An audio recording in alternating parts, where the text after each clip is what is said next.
बिस्मिल्लाहिर्रहमानिर्रहीम। अस्सलाम वालेकुम। पाकिस्तान इनसाइट्स में नया टॉपिक 14 पॉइंट्स ऑफ कायदे आज़म के साथ मैं राहीला वहीद एक बार फिर आपके सामने। और मुझे लगता है कि आज के टॉपिक को आप उसके देखकर सुनकर ही थोड़ा सा परेशान हो गए होंगे, इसलिए कि पाकिस्तान स्टडीज़ में 14 पॉइंट्स वो टॉपिक है जिसकी वजह से स्टूडेंट्स हमेशा बहुत घबराते हैं। लेकिन इंशाअल्लाह ताला आज के इस लेक्चर के बाद न सिर्फ ये कि आपको ये पॉइंट समझ में आ जाएंगे और आपको इनको याद करने और समझने में भी आसानी होगी। 14 पॉइंट्स ऑफ कायदे आज़म। कायदे आज़म के 14 नुकात हिस्ट्री में बहुत अहम हैं, बड़े मशहूर हैं, बड़ी हम मिसालें देते हैं, हर जगह ये अल्फाज भी इस्तेमाल करते हैं। तो ये 14 नुकात दरअसल क्या थे, क्यों पेश किए गए, किस मौके पे पेश किए गए, किस वजह से पेश किए गए। बेसिकली सब कॉन्टिनेंट में ब्रिटिश गवर्नमेंट को ये एहसास हो गया था कि वो सब कॉन्टिनेंट में यहाँ के मकामी लोगों को कॉन्स्टिट्यूशनल काम में या दस्तूरी काम में, आइन बनाने के काम में शामिल किए बगैर उन पर आराम से हुकूमत नहीं कर सकते। इसकी वजह से वो अक्सर और पेशतर वो मुख्तलिफ किस्म के प्रपोजल्स सब कॉन्टिनेंट को पेश करते रहते थे, भेजते रहते थे कि जिसके ज़रिए वो यहाँ की लोकल जो पॉपुलेशन है और ख़ास तौर पे हिंदू और मुस्लिम जो दो बड़ी कौमें हैं वो उनकी किसी तरह से उनकी फेवर हासिल कर सके। लेकिन अक्सर ऐसा होता था कि इन प्रपोजल्स को कभी कांग्रेस किसी प्रपोजल को रिजेक्ट कर देती थी, कभी मुस्लिम लीग किसी प्रपोजल को रिजेक्ट कर देती थी और इस तरह इनका किसी चीज़ पर इत्तेफाक राय नहीं होता था। ऐसे में 1927 में इसी सिलसिले की एक कड़ी के तौर पे यानी कॉन्स्टिट्यूशनल रिफॉर्म्स इन सब कॉन्टिनेंट में दस्तूरी मामलात की इस्लाहात के लिए, यहाँ के मकामी लोगों की मर्जी को जानने के लिए, उनको इस अमल में शामिल करने के लिए साइमन कमीशन 1927 में सब कॉन्टिनेंट आया। लेकिन इस कमीशन की रिपोर्ट को रिजेक्ट कर दिया गया मुस्लिम लीग और कांग्रेस दोनों की तरफ से। फिर उसके बाद नेहरू को कहा गया कि अच्छा ठीक है, वो अपनी एक कमेटी बनाएं और वो अपनी रिपोर्ट पेश करें इस सिलसिले में। तो नेहरू रिपोर्ट ने जो 1928 में कमेटी ने जो रिपोर्ट पेश की उसे मुस्लिम लीग ने रिजेक्ट कर दिया। मेन चीज़ उसमें जो सेपरेट इलेक्टोरेट मुसलमानों के लिए मंजूर कराया गया था उसे वापस लेने की बात की गई थी, यानी इलेक्शंस को ज्वाइंट इलेक्टोरेट पे करने को कहा गया था। इसके अलावा भी इसकी कुछ क्लॉजेज ऐसी थी जो किसी भी सूरत मुसलमानों के लिए काबिल कबूल नहीं थी। इसके जवाब में, नेहरू रिपोर्ट के जवाब में, कायदे आज़म ने अपने 14 पॉइंट्स 1929 में नेहरू रिपोर्ट के जवाब में पेश किए। इन 14 पॉइंट्स की क्या खास अहमियत है, सब कॉन्टिनेंट में इसकी क्या अहमियत है और सब कॉन्टिनेंट की पार्टीशन के बाद इंडिया और पाकिस्तान के लिए, खास तौर पर पाकिस्तान के लिए इसकी क्या अहमियत है, अभी इसको देखते हैं और इसकी अहमियत को जानते हैं। पहला पॉइंट इसमें आया federalism. Future constitution should be federal with residuary power vested in provinces. मुल्क का आइंदा का जो आइन होगा वो विफाकी तर्ज का होगा। विफाकियत क्या होती है, फेडरलिज्म क्या है? फेडरलिज्म एक सेंट्रल गवर्नमेंट के अंडर प्रोविंशियल गवर्नमेंट, एक मरकजी हुकूमत के अंडर सूबाई हुकूमतें आती हैं। और ख़ास इस सिस्टम की बात ये होती है कि सूबे चाहे छोटे हों या बड़े, अमीर हों या गरीब, किसी भी लिहाज से उनमें किसी भी किस्म का डिफरेंस हो, इख्तियारात के लिहाज से और स्टेटस के लिहाज से उन्हें फेडरलिज्म में सेंट्रल गवर्नमेंट के सामने उन्हें इक्वल हैसियत हासिल होती है। इसलिए कायदे आज़म ने फेडरलिज्म की डिमांड की ताकि मुसलमान जो हिंदुओं के मुकाबले में कम थे उनके हुकूक की हिफाजत हो सके। फिर था यूनिफॉर्म ऑटोनॉमी। ये पॉइंट इसी के साथ आ रहा है। यूनिफॉर्म मतलब एक जैसा, ऑटोनॉमी इख्तियारात। Uniform measure of autonomy shall be granted to all provinces. जैसे कि मैंने भी आपको बताया कि सूबे की सूबे का हजम, उसकी अक्सरियत, उसके resources, regardless all these things, तमाम सूबों को इक्वल, यूनिफॉर्म, एक जैसे इख्तियारात दिए जाएंगे। ये नहीं कि कोई सूबा छोटा है तो उसके इख्तियारात कम है, कोई सूबा बड़ा है तो उसके इख्तियारात ज़्यादा हैं, किसी सूबे में माइनॉरिटी है तो उसके इख्तियारात कम हैं, किसी सूबे में मेजॉरिटी है तो उसके इख्तियारात ज़्यादा हैं, कोई सूबा ज़्यादा डेवलप है तो ज़्यादा बाइख्तियार है, कम डेवलप है तो उसके इख्तियारात कम हैं। नहीं, रिगार्डलेस ऑल दीज थिंग्स, तमाम सूबों को यूनिफॉर्म, एक जैसी uniform measure of autonomy shall be granted to all provinces. 1/3 of Muslim representation. In the central legislature, Muslim representation shall not be less than 1/3.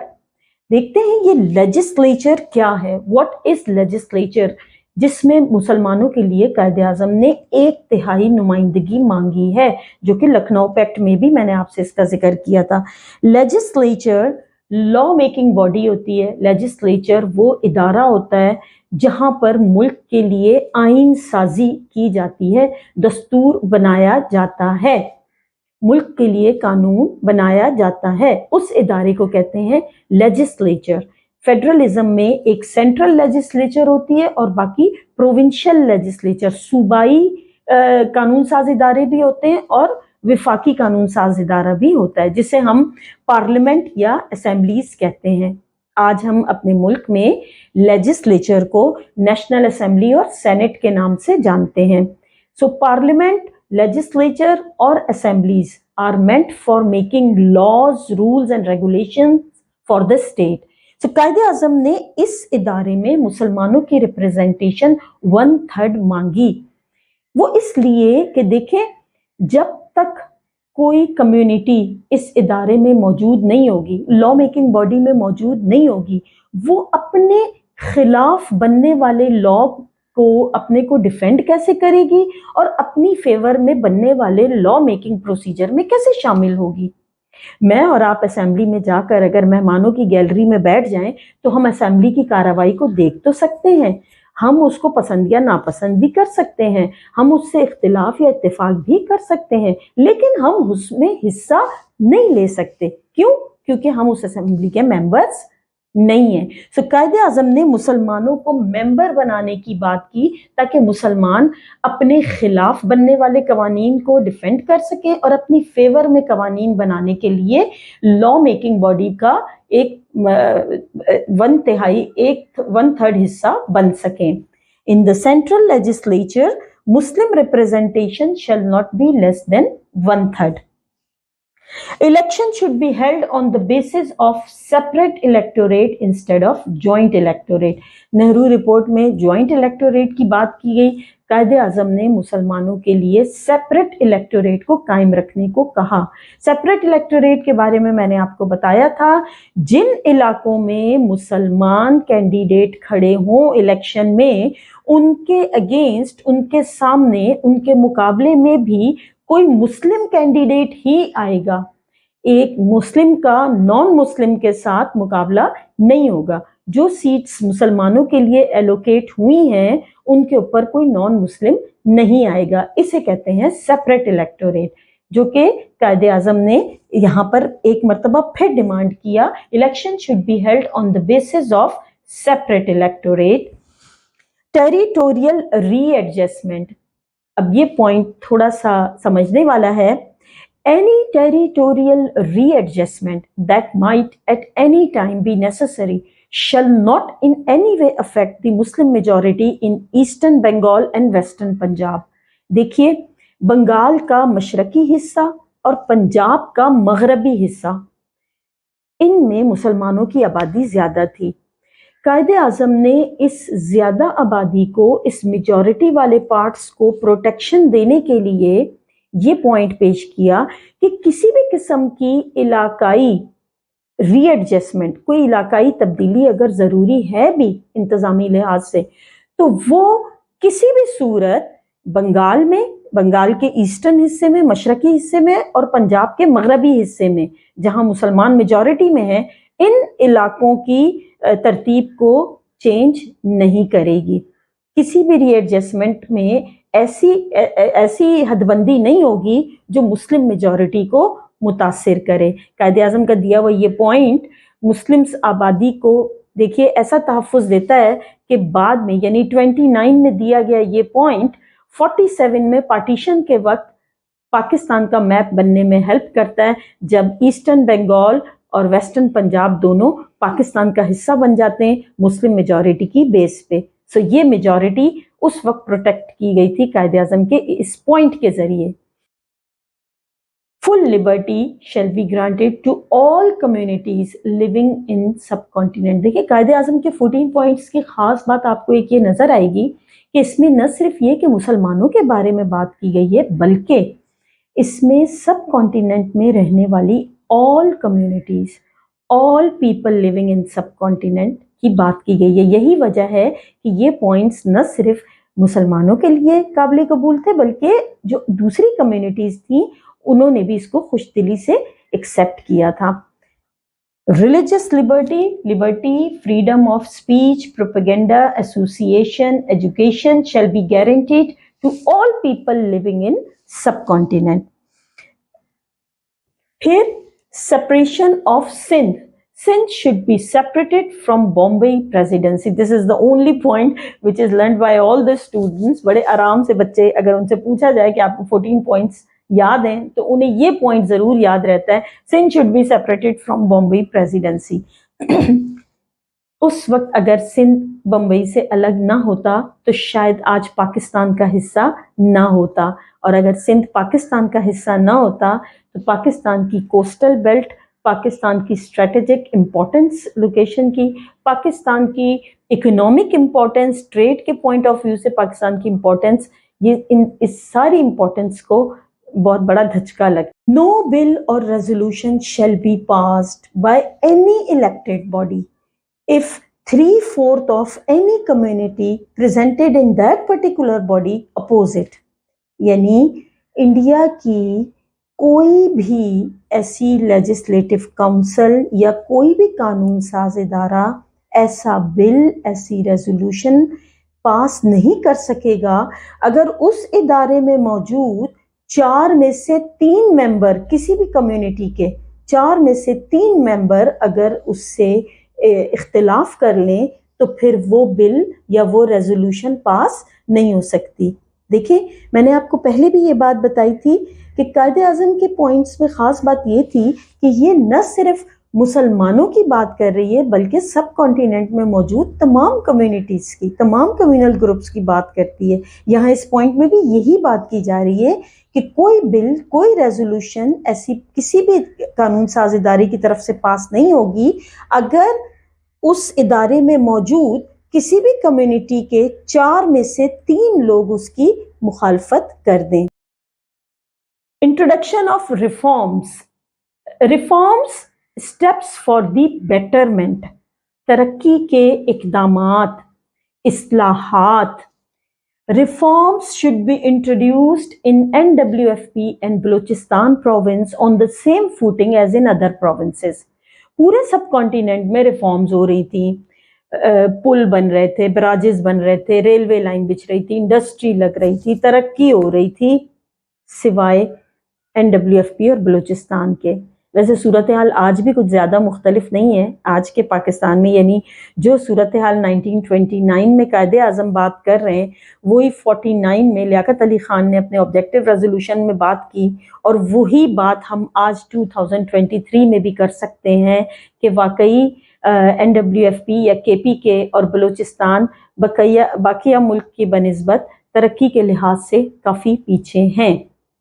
So Muslims along with the Hindus and other communities shall be given equal and adequate share in state services. Government services میں، government jobs میں. آپ کو پتہ ہے، آپ نے پچھلے بہت سارے لیکچرز میں سنا بھی ہے اور پڑھا بھی ہوگا کہ 1857 کی وار آف انڈیپینڈنس کے بعد اس کے کانسیکوینسز میں جو باقی کے اور بھیانک نتائج تھے جو مسلمانوں نے بھگتے تھے، اس میں اکنامک ڈیزاسٹر بھی شامل تھا. مسلمانوں پر اسٹیٹ سروسز کی، جابس کے دروازے بند کر دیے گئے تھے.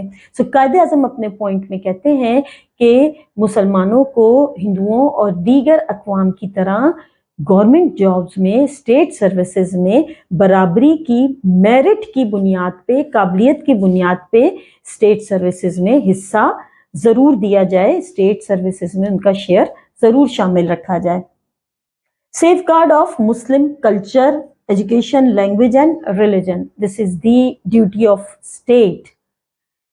कायदे आज़म इस यहाँ पर डिमांड कर रहे हैं ब्रिटिश गवर्नमेंट से कि state should take all possible steps for the protection and safeguard of Muslim culture, education, language, religion and civilization.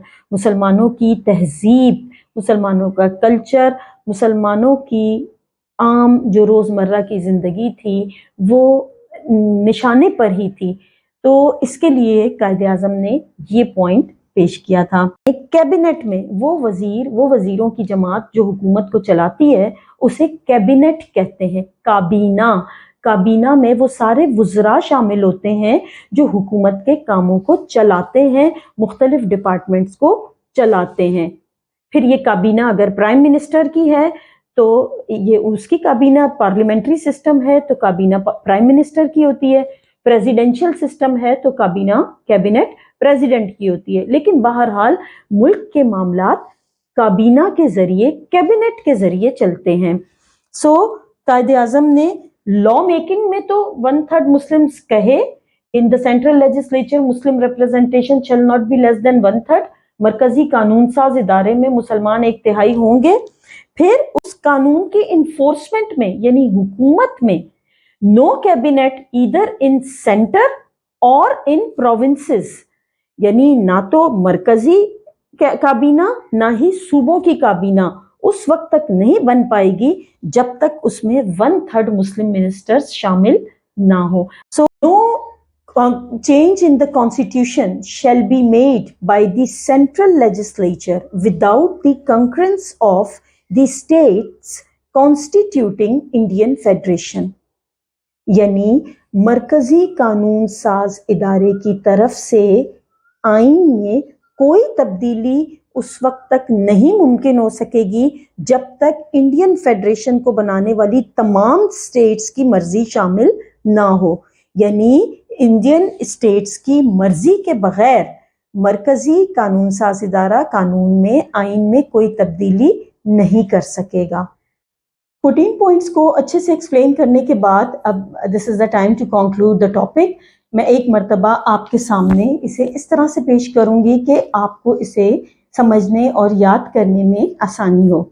In 14 points में से 3 पॉइंट्स तो आप अपने मौजूदा पाकिस्तान के मैप को सामने रख के याद कर लें। यानी आज के पाकिस्तान में आप देखिए कि में सिंध, पंजाब, बलूचिस्तान और NWFP जिसे हम आज KPK कहते हैं, हम इसे 1929 में देख रहे हैं, लिहाजा हम इसे NWFP ही कहेंगे। सो आज के पाकिस्तान के मैप में आपके पास सिंध, पंजाब, NWFP और बलूचिस्तान मौजूद हैं। तो इससे जो रिलेटेड जो टॉपिक्स, जो पॉइंट्स हैं, हम उसे पहले डिस्कस कर लेते हैं। सबसे पहले हम ले लेते हैं Sindh should be separated from Bombay presidency, Sindh को बम्बई से अलग किया जाएगा। Reforms should be introduced in NWFP and Balochistan province on the same footing as in other provinces. NWFP और बलूचिस्तान में तरक्की के, इस्लाहात के वही इकदाम उठाए जाएंगे जैसे बाकी के सूबों में हो रहे हैं। Any territorial readjustment that might at any time be necessary shall not in any way affect the Muslim majority in Eastern Bengal and Western Punjab. किसी भी किस्म की इलाकाई जो रीएडजस्टमेंट है, टेरिटोरियल रीएडजस्टमेंट, इंतज़ामी लिहाज से इलाकाई तब्दीली कोई भी वो मुस्लिम मेजॉरिटी को ईस्टर्न बंगाल और वेस्टर्न पंजाब में मुतासिर नहीं करेगी। फिर इसके बाद मैंने आपको बताया था गवर्नमेंट के 3 मेन ऑर्गन्स होते हैं, लॉ मेकिंग, लॉ इन्फोर्सिंग और law protecting body. Law making body जिसे हम लेजिस्लेचर कहते हैं, लॉ इन्फोर्सिंग जिसे हम एग्जीक्यूटिव कहते हैं जो कि कैबिनेट, काबीना की मदद से चलती है, और लॉ प्रोटेक्टिंग जिसे जुडिशरी या अदलिया कहा जाता है। सो आप ये देखिए कि कितने सारे पॉइंट्स जो हैं वो लेजिस्लेचर से मुतालिक हैं। शुरू में मैंने आपको बताया था कि ये कॉन्स्टिट्यूशनल रिफॉर्म्स آئینی اصلاحات کے لیے، دستوری اصلاحات کے لیے یہ پوائنٹس پیش کیے گئے تھے، لہٰذا زیادہ تر پوائنٹس جو وہ دستور یا آئین یا لیجسلیچر لا میکنگ باڈی سے ہی متعلق ہیں۔ مثال کے طور پہ in the central legislature Muslim representation shall not be less than 1/3، مرکزی قانون ساز ادارے میں مسلمانوں کی نمائندگی 1/3 سے کم نہیں ہوگی۔ اور پھر اسی سے متعلق جو لا انفورسمنٹ کیبنٹ ہوتی ہے، کابینہ ہوتی ہے وزیروں کی، نو کیبنٹ ایدر ان سینٹر اور province shall be constituted without there being at least 1/3 of Muslim ministers۔ کوئی بھی کابینہ سینٹر میں ہو یا وفاق میں ہو یا صوبوں میں، مسلمانوں کی 1/3 نمائندگی کے بغیر، 1/3 مسلمان وزیروں کے بغیر نہیں بنے گی۔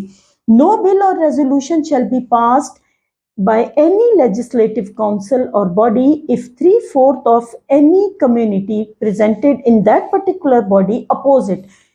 اس لیجسلیچر سے کسی بھی لیول پر، وفاق میں، صوبوں میں یا کسی بھی لیول پر، کسی بھی قانون ساز ادارے کی طرف سے کوئی ایسا قانون، ایسا ریزولوشن پاس نہیں ہوگا جو اگر 3/4 ممبر اس خاص اس باڈی میں، اس ادارے میں جو 3/4 لوگ اگر اسے، چاہے ان کا تعلق کسی بھی کمیونٹی سے ہو، اگر وہ اپوز کر دیتے ہیں، اگر وہ مخالفت کر دیتے ہیں، تو وہ لا یا ریزولوشن پاس نہیں ہوگا۔ No change in the constitution shall be made by the central legislature without the concurrence of the state constituting Indian federations۔ India کی فیڈریشن جن اسٹیٹ سے مل کے بنی ہے، ان اسٹیٹ کی مرضی کے بغیر آئین میں سینٹرل لیجسلیچر کی طرف سے، مرکزی قانون ساز ادارے کی طرف سے آئین میں کوئی تبدیلی نہیں ہوگی۔ ایڈیکویٹ ریپرزنٹیشن آف مائنورٹیز، جتنی بھی الیکٹڈ باڈیز ہیں، جتنے بھی لیجسلیٹو کاؤنسل ہیں، ان میں مائنورٹیز کی متناسب adequate representation of minorities in all legislative council, جتنی بھی لیجسلیٹو کاؤنسلز یا قانون ساز محکمے یا ادارے ہیں، ان میں مائنورٹیز کی بھی متناسب نمائندگی رکھی جائے گی۔ Future constitution should be federal with residuary power vested in provinces۔ ملک کا آئندہ کا آئین وفاقی طرز کا ہوگا۔ Uniform measure of autonomy shall be granted to all provinces۔ تمام صوبوں کو ایک جیسے صوبائی اختیارات اور خود مختاری دی جائے گی۔ Adequate share in state services۔ Muslims should be given equal and adequate share in state services on the basis of merit۔ حکومتی اداروں میں، جابز میں، سروسز میں مسلمانوں کو میرٹ کے مطابق اپنا حصہ، اپنا شیئر ضرور ملنا چاہیے۔ Election should be held on the basis of separate electorate instead of joint electorate. ملک میں انتخابات سیپریٹ الیکٹوریٹ کی بنیاد پر ہونے چاہیے۔ Full liberty, that is the liberty of propaganda, association, practising religion, education and speech that is to be confirmed to the all sections, all communities living in subcontinent۔ تمام لوگ minorities including minorities جو سب continent میں رہتے ہیں، تمام اقلیتوں سمیت تمام لوگوں کی مذہبی آزادی کو اور دیگر جتنی بھی ایک فرد کی ایک اسٹیٹ میں آزادی ہوتی ہے، تعلیم کے لحاظ سے، مذہب کے لحاظ سے، کلچر سویلائزیشن کے لحاظ سے، ایڈمنسٹریشن کے لحاظ سے، وہ سب کانٹیننٹ میں رہنے والی تمام قوموں کو دی جائے گی۔ Protection of Muslim culture, this is the duty, responsibility of the state to protect Muslim culture, civilization and education system. مسلمانوں کے تعلیمی، مذہبی اور ثقافتی نظام کو ہر لحاظ سے ریاست کی طرف سے پروٹیکٹ کیا جائے گا۔